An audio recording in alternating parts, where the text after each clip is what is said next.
Hey, Room 10, welcome to science. Let's get out those science books and get to work. All right, it is Monday, and we're working on page 120. So, you should have opened up last week, you should have opened up the Science Google Classroom, and you should have typed in the definitions, and you should have done the quick check in there also, right? You guys with me on that? I hope you got that done. There's a couple of you didn't have it done. Make sure you jump back and do that. Now, if you, I think maybe one or two of you said you wrote it out on paper, here's what you got to do though. You need to take a picture of that work and then email me at mr.poole@wcss.org. Have your parents do that. Have them take a picture of their phone, drop it in my email, shoot it off, and that'll work. I think there's another way too, maybe in the Google Classroom where the assignment was, you can put, I think, create, or like right where it says to turn in, there might be a little plus sign right there. You can hit plus, and then you can upload that picture into the Google Classroom that way also. So next time, just type it. It's easier. All right, you should have those science books out. You should be opened up to page 120. We're gonna roll through here talking about local winds and like mountain winds and different types of things like that. So, top of the page, let's roll. Other winds, known as local winds, are influenced by temperature changes in a small area or place. During the day, both land and water absorb or take in heat from the sunlight.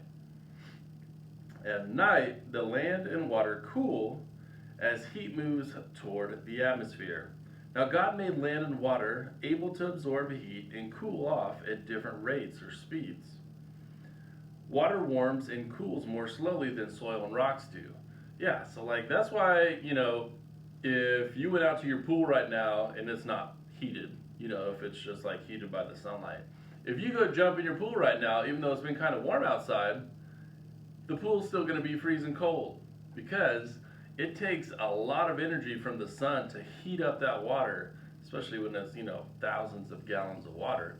It takes a lot to get that water heated up. Now, it doesn't take as much for the ground to get hot. Like on a hot day, you walk outside with no shoes on, all of a sudden you're burning your feet on the ground, right? Because it gets hot. You're like, doing the hot ground dance,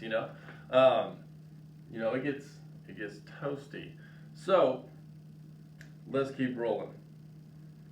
Places where water and land meet often have local winds called sea breezes or land breezes.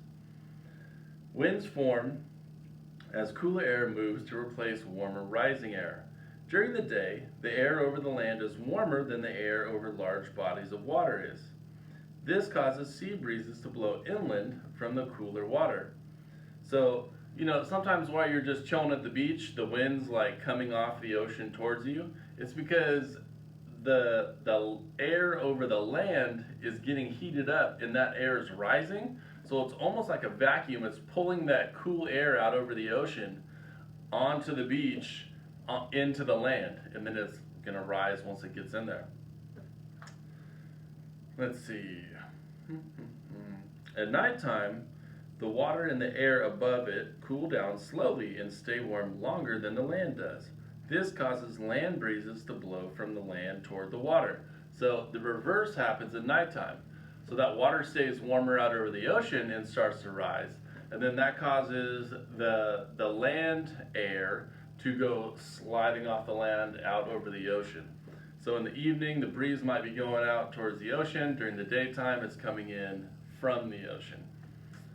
All right, still down on page 120, we are underneath a picture that says land breeze. Valley winds and mountain winds are types of local winds and form in a similar way. Air is less dense at the higher altitudes of a mountain. Less dense air warms and cools more quickly than denser air does. During the day, the sun warms the side of the mountain and the air around it, and as the air warms, it becomes less dense. Cooler, denser air from the valley moves up to the mountain to replace the warmer rising air. These winds are called valley winds. At night, air at higher altitudes cools quickly. Mountain winds occur as cooler, denser air flows down the mountain to replace the warmer valley air. So it's kind of like the land breeze, the sea breeze. It's just you're dealing with a mountain in a valley. So this air rises, it pulls the wind up the mountain, and then the opposite happens where this air rises and the mountain air goes flying down the side of the mountain. All right, now we got a picture of a wind vane here.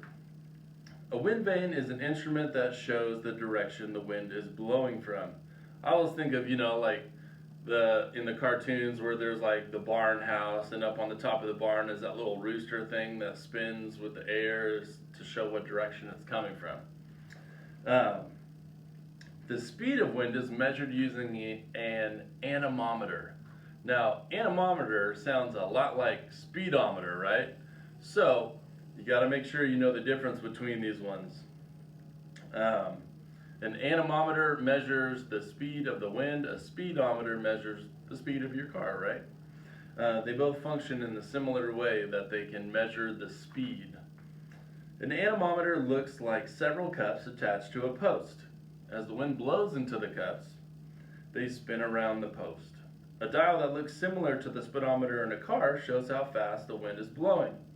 Usually, cooler winds blow more swiftly than warmer winds do. All right. So we got some vocab and defs to do today. So you guys are going to have to sign into the Google Classroom. I know you can do it. You can do it. Get signed into the Google Classroom, and then you are going to have to open the assignment for today. It will say like vocab definitions quick check for 420, I believe.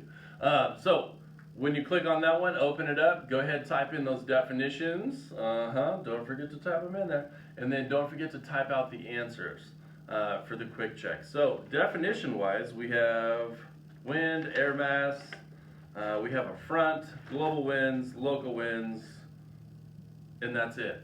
And then we got 4 questions on the bottom of page 121. Now, our plan for Tuesday, I believe, is for us to go over these pages we've covered this far, and then Wednesday we're going to have a science quiz.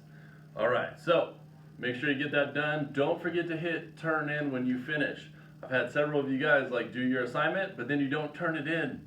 You got to click turn in, and then it's going to ask you one more time. Say, are you sure you want to turn it in? Click turn in one more time. All right, fantastic. All right, see you guys tomorrow.